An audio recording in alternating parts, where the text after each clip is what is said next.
There are many feelings each and every video game player feels, regardless of genre preferences, place of birth, or sexual orientation. We all share certain through lines, connective tissues that bind each and every one of us together. You know what I mean. The satisfaction that comes with a clean headshot. That feeling after 100%ing a game after dozens of hours. The trophy ping, the achievement pop, plugging in your new PC and finally experiencing some old favorites in a super high resolution and a buttery smooth frame rate. There are many feelings we share outside the virtual space too. The feeling of crashing onto the couch and picking up a controller after a long day of work. Tearing the plastic wrap off a brand new game. Looking at a collector's item you have sitting on your desk. But there's one feeling, one sense we all share that simply cannot be beat. It's the feeling that rules all other sensations, the thing that turns calculating, logical people into blathering, psychotic crybabies. The thing that melts the coldest of hearts and can excite even the harshest of cynics. It makes the heaviest of sleepers into full-on insomniacs. It makes us jump for joy, raise our fists to the air and do irrational things like stand in lines for hours on end, or drop hundreds of dollars on a collector's edition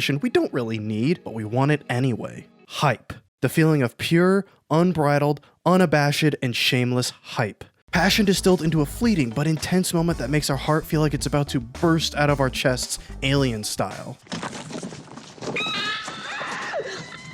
Where does this feeling come from? How does it affect how we look at video games? This video, as the title suggests, is an exploration of that funny feeling we get when we think about the games we love, the games that lie beyond the horizon, and the games that only exist in our dreams. And I could go the scientific route and say that hype is another word for excitement, which is a state of arousal stemming from the release of epinephrine as a response to external stimuli, but that's not really the direction I want this video to make, nor is it the video I think you'd want to watch. If I'm mistaken in that though, please let me know. So I guess this is more of a retrospective on video game hype, but I like the title I came up with first a bit more.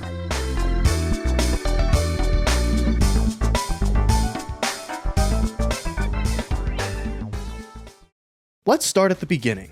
Well, not the beginning, but rather the center of hype, where it all began for many of us, E3. The mecca of video games, based since its inception in Los Angeles, California, except for that one weird year when it was in Santa Monica, and even then that's still kind of technically LA, you know? Anyway, all who dare enter the realm of video games hope to one day make their pilgrimage to the holy land of fandom, even though the future of E3 is pretty damn bleak at the moment. And by bleak, I mean it's entirely possible that it's all over within the next 5 years or so. The slow, painful death of E3 is a topic for another video. In fact, I already made a video about that a while ago, but the fact remains that E3 has, for many including myself, effectively created a Pavlovian effect whenever the weather starts getting a little warm. Once it starts feeling like summer, that means it's E3 time. And that means it's hype time. The heart rate increases, playing games is more fun, you're reminded of the time you were really hyped for the game you're currently playing, maybe. It's probably why Jeff Keighley created the Summer Game Fest in the wake of E3's absence this year, because to him, there's no better feeling than being excited for games during the summer months. Playing games, talking about games, and listening to other people talk about games just has a different vibe to it during the summer. And I really do think that's thanks to E3's traditional placement right smack dab in the middle of June. So yeah, I feel the same as Jeff Keighley. The summer just ain't the same without E3, because to me, summer is E3. There's the summer before E3 that's full of speculation, leaks, pre-show announcement hype, and the summer after E3 with the post-announcement hype. But it all revolves around passion for the industry and hype for both the known and unknown. And the unknown is where a lot of hype originates, even if you know a little bit, like, for example, that the game Starfield exists. We know it exists, and we even know a tiny little bit about it, but we don't know when it'll resurface, what it'll look like, what the story's about, what exactly kind of gameplay it'll have. We can speculate based on Bethesda Game Studios' previous work, but we won't really know until we see it in action. And that's exciting. However, just because a ton of games get announced in the summer, that doesn't mean a ton of games get released in the summer. In fact, the summer has often been seen as a bit of a drought when it comes to video game releases. Nope, if you want to get hyped to actually play some games, and you're not in the press, you're gonna have to wait till the weather gets a bit colder. Typically, the biggest releases happen in October and November before Black Friday. Both the summer and near winter seasons are synonymous with different kinds of video game hype, but hype nonetheless. I think about those cold November nights, driving in the rain to pick up Assassin's Creed, skipping theater rehearsals to sit all day in line for a new console. These cold months are just as important as the summer days spent cheering for our favorite developers. In fact, probably more so, considering it's when we actually get to, play the games we were freaking out about. But the point is that these two things go hand in hand. Without the summertime hype, we probably wouldn't be willing to stand in line for hours for new games. Or, at least nowadays, sit on the couch while we wait for the digital clock to tick to zero as we play like Fire Emblem Heroes or something on our phones. As much as I love digital releases and being able to play games the second they go live, part of me really does miss the act of standing in line with a bunch of random people united in our excitement for whatever it is that lies at the end of the line. Bringing along our DSs to play Mario Kart, meeting new people, it all feels so antisocial now. I watch videos of midnight releases of games like Modern Warfare 2, these massive events that bring together all these people from all kinds of different walks of life, all excited for one thing. It's a beautiful sight. It brings a tear to my eye. You just don't see it anymore. Not to get all back in my day on you, but I can't help but think the advent of digital releases has had a small hand of some of the issues plaguing the video game community as of late. Nothing is forcing us to come together every now and then to celebrate why we love games. Anyone and everyone has the ability to stay jaded from the comfort of their own home instead of learning how to connect with each other in person and how to focus on the stuff we love about games. If someone tries to spoil something in line, there's that immediate feedback and punishment. Mob justice is there to say, hey, please don't do that. Now that it's mostly digital, there's no real punishment for being an asshole, even if the punishment was just dirty looks in line. As antisocial as I can sometimes prefer to be, it's hard to deny that the fear of being socially ostracized or even beaten up has prevented people from being too rude. Now it's like people choose to be ostracized so they can piss people off, so it gives them the feeling that they made someone else feel as miserable as they do on a daily basis. A bit of an aside, but the point is that even if you do get spoiled, there's still reason to be hyped about stuff. There's so much more to a video game than a couple cutscenes. Spoilers won't tell you how it feels to play the game. They can't replicate the satisfaction of beating them. They might sully the experience by dulling the impact of certain narrative moments, but some things you just can't spoil. And those things are worth being excited about. It's why when we watch E3, or for a more recent and relevant example, the next-gen third-party quote-unquote gameplay showcase from Xbox, the biggest disappointment was that there really wasn't any gameplay, despite it being called a gameplay showcase. Gameplay is why we get excited for games, to play the game. Play the game. Play the game. I'm getting off track as usual, but it all boils down to the beast called pre-release hype, to dial things back a bit. Sometimes it's fun to let loose and allow yourself to get unreasonably excited for something, even if it means getting your heart broken later down the road. It's fun to be a part of the conversation, to let yourself flow with the wave of hype going on. A recent example was Animal Crossing New Horizons, which was this crazy cultural event where it felt like everyone on the planet got on board at the same time. The cool thing about Animal Crossing is how everyone who wasn't time traveling that is, was experiencing the same things in the game around the same time in real life. Waiting for the museum to open, upgrading from a tent to a house, sharing stock prices. It's been pretty cool to see, but it can hurt to be left out of that conversation. Maybe you can't afford to buy a certain game that everyone's talking about. Maybe you wish you cared, but you just don't. It's entirely possible to feel totally left out of a conversation, and it can have a weirdly profound effect on you. Speaking from personal experience, there was a time in my life during college when I legitimately fell into a deep depression, and it was partly due to loneliness, or more specifically, a feeling of being left out. And it didn't help that because of my financial situation of being in college and all, I even felt left out of the one circle of communication I was most connected to: video games. My conversations weren't the ones most people were having. Everyone moved so quickly from game to game, and it was impossible for me to keep up. I almost felt like I was failing myself professionally, too. If I couldn't keep up with the newest releases, then how could I claim to know anything about the current state of video games? It's a really bizarre situation to find yourself in. It feels so petty and insignificant, like you've made a mistake by tying your identity and communication circles around a single hobby. But the reality is that there's a real feeling of FOMO when you're not up to date on the things the same way everyone else seems to be. Recently, I've grown out of that mindset, but it was a really hard thing to break out of. At the end of the day, you have to play the games that you want to play because you want to play them. Playing games simply to add them to your list of conversation topics isn't going to satisfy you. Believe me, I know. So while it's really fun to be a part of that conversation with everyone else, please keep in mind that sometimes you're going to have to join the party late, and that's okay. Not everyone has the same situation in life going on, even if it might seem like they do at times. And to render my last point completely relevant, but goddamn is it fun to be riding that wave of hype at times. It's a fun conversation to be a part of. The most hype I think I've ever been for a video game was for Super Smash Bros. Brawl. I'd wake up at 5 a.m. every morning in a cold sweat just to check Smash Bros. Dojo to feast on any and all new information that may or may not have gone up that day. It was a truly magical feeling waking up and finding something new. And even if there wasn't anything new, I'd still scroll through and admire all the cool stuff I'd get to play in the sequel to one of my favorite games of all time. I played the ever-loving hell out of that game when it came out. Any and all criticisms people may have had at the time of Brawl, like the tripping and whatever, none of that fazed me. It was one of the first times I was ever hyped for a new game to come out instead of a game that was already out and my friends were already telling me about. I was finally experiencing something I had oohed and awed at for months and months. And to finally have that experience in my hands was something I'll never forget.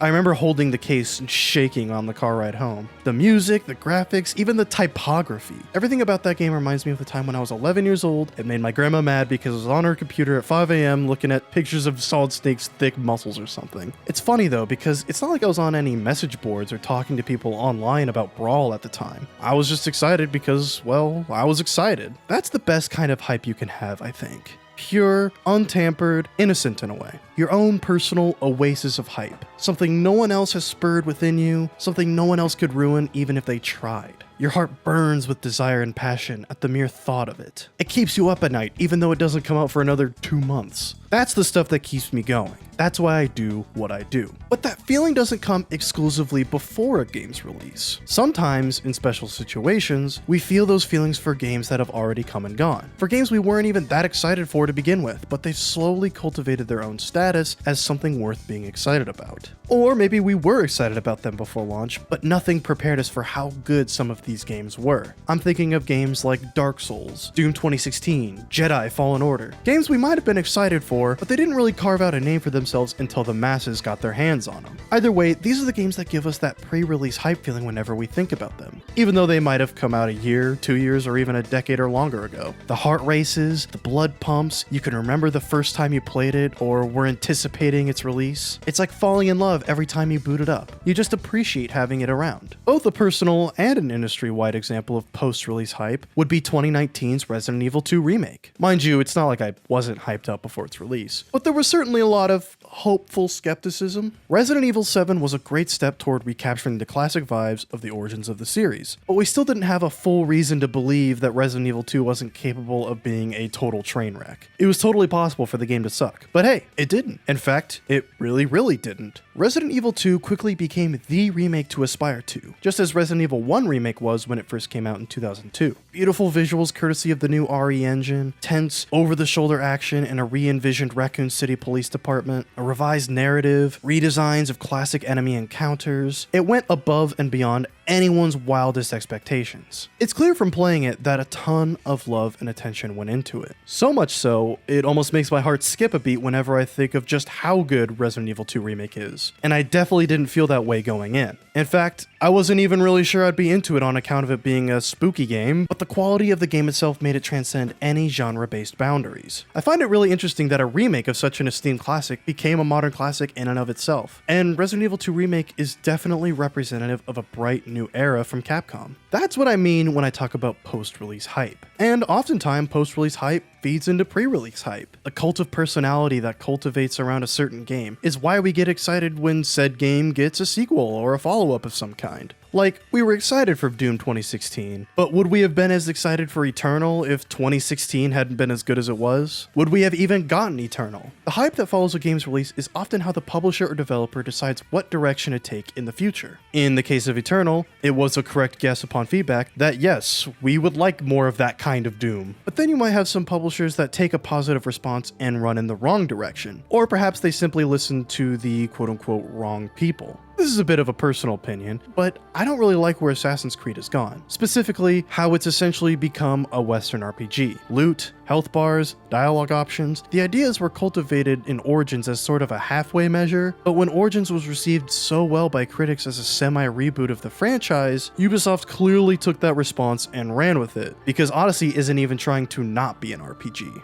Thankfully, it seems like the RPG elements are being dialed back a little bit for Valhalla, but to me, once you try assassinating someone but you can't because they're a higher level than you, that's when I realized that Assassin's Creed was having a big identity crisis. Also, side note, if your game has an auto-traversal option, your map is probably too big and too empty. And then you have the post-release hype behind what many call looter shooters like Destiny, Borderlands, or The Division. I think a lot of publishers saw this design as the natural way games were headed, and attempted to retrofit pre-existing franchises to fit this new trend. Look no further than Ghost Recon Breakpoint. That model simply did not fit the tone or design that was previously determined by Wildlands, but hey, looter shooters are hot, gotta try it, right? That's why I fear for Halo Infinite. Infinite definitely gives off some soft reboot vibes in regards to 343's messaging and the dropping of the numeral at the end of the title. It's not called Halo 6 after all. 343 seems like they want Halo to move in a new direction, and considering they were looking for a director with shooter and RPG experience while hiring for Halo Infinite, it's entirely possible that they're following the looter shooter trend too.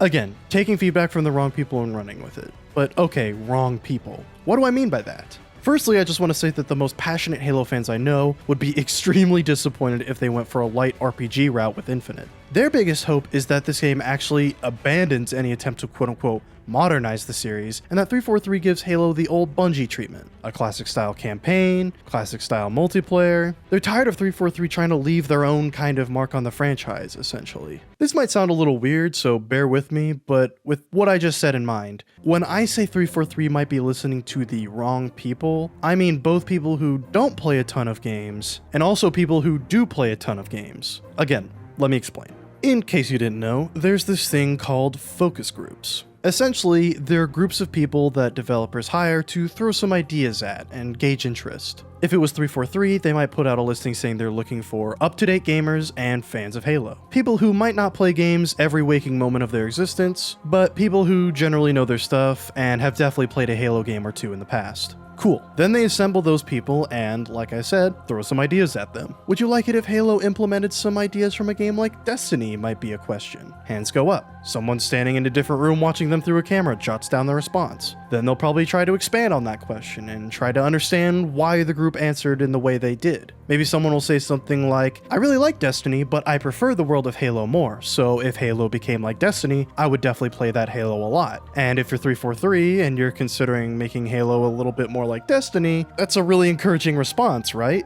Now, the next kind of quote-unquote wrong people I talked about earlier. Again, stick with me here, because when I say this next group, it probably won't go the direction you think it will. The other kind of wrong people are games journalists, YouTube game critics, and other members of games media, including myself. Now, wait a second. I'm not saying games media is bad. I mean, I wouldn't be a part of it if I thought it was, but I do think the games press can send the wrong sorts of messages, and I think publishers put a little too much stock in the opinions of people who write for GameSpot, for example, or have a couple 100,000 subscribers. I didn't mean to call out GameSpot specifically, it's just a games outlet. The fact of the matter is that regardless of what random people on Reddit or YouTube comments or whatever say, these people play video games. A lot of them. Too many, admittedly. So many, it could be hard to buckle down and really form a strong, experienced opinion on the state of a game or franchise. And to their credit, it's not like they can pump 200 hours into every game they review and have it ready by the time the embargo lifts. I've actually tried that with the game I mentioned earlier, Assassin's Creed Odyssey. It doesn't really work. I wanted to see everything that game had to offer before forming a conclusive opinion on it, but by the time I did, it was way after the fact. No one would really care what I had to say. I was disappointed I took so long, but I was happy I took the effort to form a conclusive opinion on it. So, as a fan of the Assassin's Creed franchise, as someone who has platinumed nearly the entire series, as someone who put over 100 hours into Odyssey, I can conclusively say that I'm not a fan of the new direction Assassin's Creed has taken. But someone who plays all sorts of games and just wants a good time? Assassin's Creed Odyssey might be that fix for them. Admittedly, the older games had a lot of fat that could have been trimmed down, but to a lot of people, including esteemed games journalists, the RPG approach was the breath of fresh air they felt the series needed. So, who does Ubisoft listen to? Me, some random guy who overlooks the parts of old Assassin's Creed that everyone else hates, but has played all the games and has a passion for the series? Or do they listen to the people with exponentially more followers, readers, or subscribers than I do, and actually have some input on a game's Metacritic score? It's also worth noting that publishers really care about the Metacritic score, as there have been multiple occasions where publishers send out bonuses to studios who get a score over 85 or so. So what do the developers want? Of course they want their game to be over that threshold, and the most surefire way of doing that is taking what the game's press says into direct consideration. And to be clear, this is a logical approach. I don't blame them. I'd do the same. Of course, you want to listen to the fans, but when the fans are echoing the same thing that the game's press is, then it's a no-brainer. This was a bit of a diversion from an exploration of video game hype, but I hope you can get a bit of a clear picture of how hype can influence the developers and publishers too, not just the fans. They listen to our excitement, and it's incredibly empowering for a team to know that people love their game or are excited for their upcoming project. One of my favorite parts of E3 is, or should I say was, knowing that most of the time, the developers attend conferences their games are showcased in, and really feed off of the audience's engagement with their trailer or their gameplay demo. A team field trip just to build morale after crunching on a demo build for the show floor. It's a cool thing to see, and knowing that our hype helps them with their job makes it even more of an enriching and exciting experience to me. So, you can imagine the frustration that leaks cause within a studio. To beg for that sweet morale boost at E3 only to have the wind sucked out of your sails because some people accidentally broke an embargo, or because some random guy on the internet snuck into your servers. Whatever the reason or cause, leaks really suck for developers. And they suck for us non-developers too. Take Elden Ring for example, a From Software dark fantasy project led by Hidetaka Miyazaki, made in collaboration with famed Game of Thrones author George R.R. Martin, a match made in heaven. You couldn't make up a better idea. Imagine that E3 trailer if we hadn't known about its appearance at the show ahead of time though. And I mean, there was already speculation ahead of time that George R.R. Martin was probably working with From Software on something, but to have that speculation confirmed before the show itself was a huge wet blanket. The internet would have absolutely exploded, and we never got to experience that. Maybe in another universe. But as a member of the game's media, what do you do when almost every other single major outlet is reporting on a leak? You almost have to add to the pile, right? Leaks are dangerous because of how quickly that information is spread by people who don't want to miss out on a potential mass of traffic to their website or YouTube channel. So yeah, leaks suck, but to be honest, the reason a lot of games are so vulnerable to leaks is the way their marketing campaigns are designed. The traditional model of games marketing is wait for a major event like E3, lift the curtain, reveal some details, and then release the trailers in the months leading up to the game's launch. It's time tested. It's the traditional formula. So if a leak comes out before that curtain can be lifted, it usually ruins the hype a fair bit. But why does it have to be this way? Why can't publishers and developers just say, yes, we're working on this? I actually applaud Bethesda for their decision to reveal Starfield and The Elder Scrolls 6 when they did, because questions about those two games are pretty much the only questions they were getting. So instead of saying, we can't talk about that yet, like everyone else does, they just went, screw it, let's just show it. Let's just confirm what they already suspect we're working on and move on from there. It doesn't make me any less hyped for either of those games. In fact, I eagerly anticipate when we'll see them both again. It may not be for a while, but hey, it's a lot better than WB Montreal tweeting cryptic messages and then going silent for almost 200 days. The traditional games marketing campaign is sacred, and leaks really throw a wrench into that machine. However, by simply saying we're working on this before there's even a chance to leak it, publishers could subvert any of their potential vulnerabilities to leaks. Hype can stay intact, the team can still work in relative secrecy, and the project remains relatively bulletproof unless something crazy happens akin to the recent Last of Us 2 leaks. If From had already come out a month or two or even earlier before E3 and said, yes, we're collaborating with George R.R. Martin on an upcoming project called Elden Ring, please stay tuned, I still think you could have had a significantly higher amount of hype than you had following the leak that came just days before the event. The second that trailer starts, you'd have everyone clutching their chest and saying, is this it? The same way they did about Sekiro. Just say you're working on something. It's okay, I promise. Alright. That's enough of that, I think. I wanted the purpose of this video to be a bit more celebratory than it currently is, so let's dial things back a little bit, shall we? Let's talk about where we're heading as an industry, the future. What are we excited for right now? Also, mind you, I wrote the script well before the video actually got published, so by the time you watch this, you may know more than I do currently. That being said, right now, all the focus is on next gen. It's all about what Xbox is going to do next, what price the PS5 will be, when we'll actually see raw gameplay that's not a tech demo. That Unreal Engine 5 demo is pretty damn pretty though. But it's more of a promise than it is actual proof of what games will look like in a few years' time. Then again, games now look better than they do in the Unreal 4 demo. As far as something a bit more concrete and known, I'd say Cyberpunk 2077 is the most anticipated game of the year at the moment. I have opinions about The Witcher 3 that not everyone will agree with, but you can't deny that CD Projekt Red has made a name for itself as a studio capable of some pretty mind-blowing projects. There's no real reason to doubt Cyberpunk 2077's quality, which is why I think it's so exciting to think about.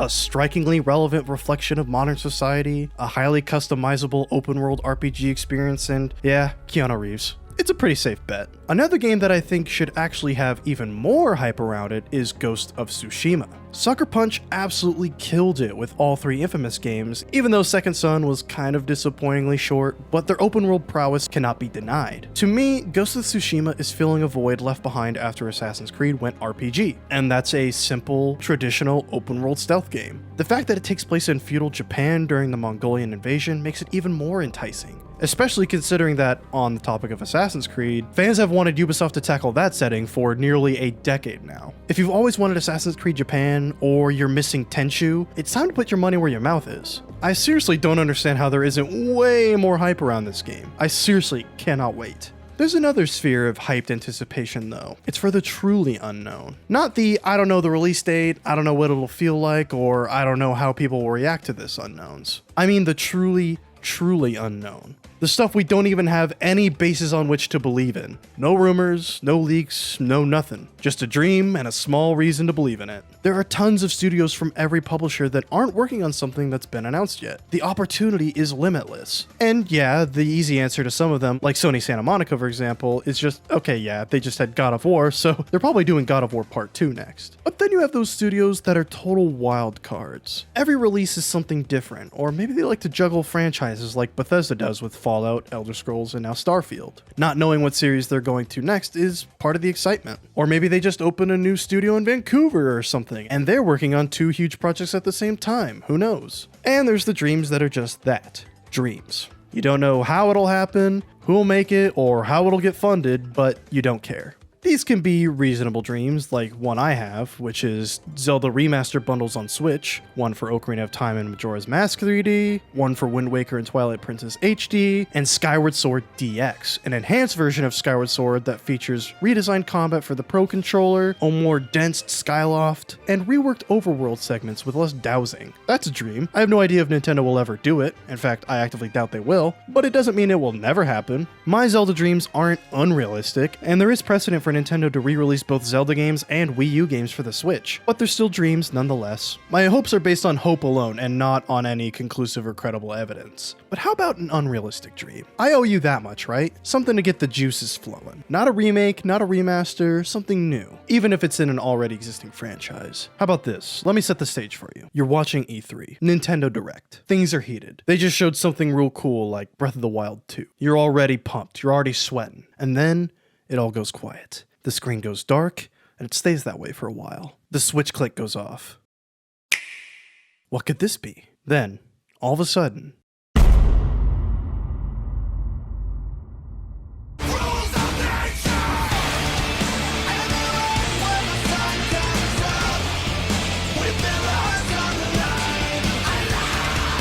Metal Gear Rising 2 Revengenesis, taking place before, during, and after the events of Metal Gear Solid 2, Metal Gear Solid 4, and Metal Gear Rising, is an all-new story crafted by Hideo Kojima himself, exclusively for the Nintendo Switch, and in collaboration with Platinum Games. But it doesn't stop there.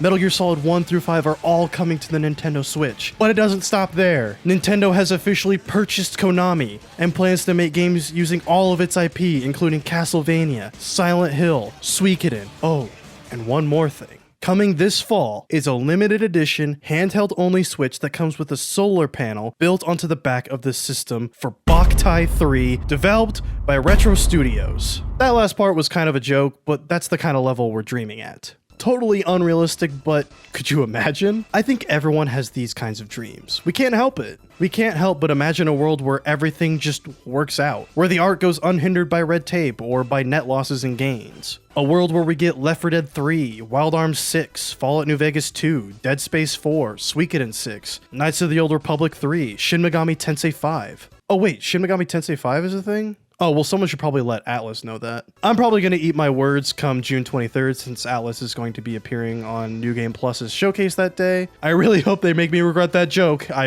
really do. These days, it's pretty rare for me to feel the same level of hype I did for games in the past. Maybe it's because I'm older, more jaded, or maybe because I try to have some sort of professionalism as a member of the game's media. But that cold sweat from pure excitement just doesn't really happen anymore. And it makes me kind of sad. I think about the stuff that was coming out all the way up to my senior year of high school, like Assassin's Creed 3, Uncharted 3, the PS4 launch, Infamous Second Son. Even if some of these things didn't turn out perfectly in the long run, I still have incredibly fond memories of the build-up to the eventual releases of each of those things. But when I look back at some of those games, I remember that there was usually someone I was waiting in line with, or someone I couldn't wait to play it with, or show it to, or experience it with, or talk about it with, even if it was just over text. There was always someone there to make that moment even sweeter. Maybe hype doesn't mean anything if you don't have anyone to share it with. Someone unjaded, someone just as excited as you are, who doesn't have a chip on their shoulder. Find people like that and maybe, just maybe, you'll be able to recreate the feelings you once had when you were 11 years old and Super Smash Bros. Brawl was right around the corner. Maybe the reason I haven't been feeling the same hype about certain games is because I haven't had that person or people to share it with. Maybe that's why I was so excited for Animal Crossing New Horizons over pretty much everything else that was coming out at the same time. Because we were all in it together. It was wholesome, untainted hype that everyone could share. You have to be willing to be disappointed. You have to turn off the logical side of your brain. You have to think with raw passion and pure emotion. And that's hard to do in a world as dark as it is today, but it's possible. You just have to be willing to see everyone telling you to not be excited, telling you all the reasons why it's not going to go the way you want, and to look at them and say, I don't care, I'm excited anyway.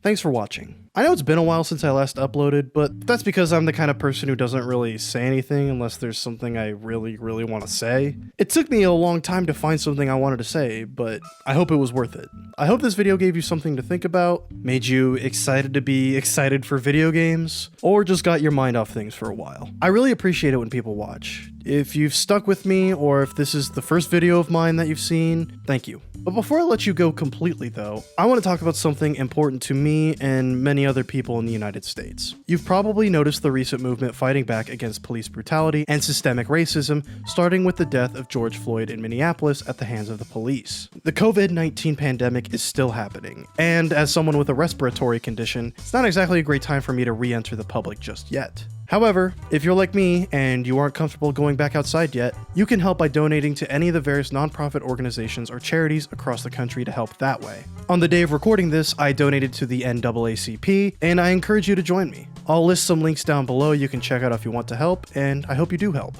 On another note, I've also recently achieved the milestone of getting 1,000 subscribers on YouTube. However, if you're one of those subscribers and you're angry or upset that I support the Black Lives Matter movement, I'm more than happy for you to undo that 1,000 subscriber milestone by unsubscribing. From the beginning of this channel, I've always intended this channel to be a place of positivity and inclusivity in the gaming community. And if you're against that, then I don't really want you to subscribe to my channel anyway. Thank you for watching, and I'll see you next time.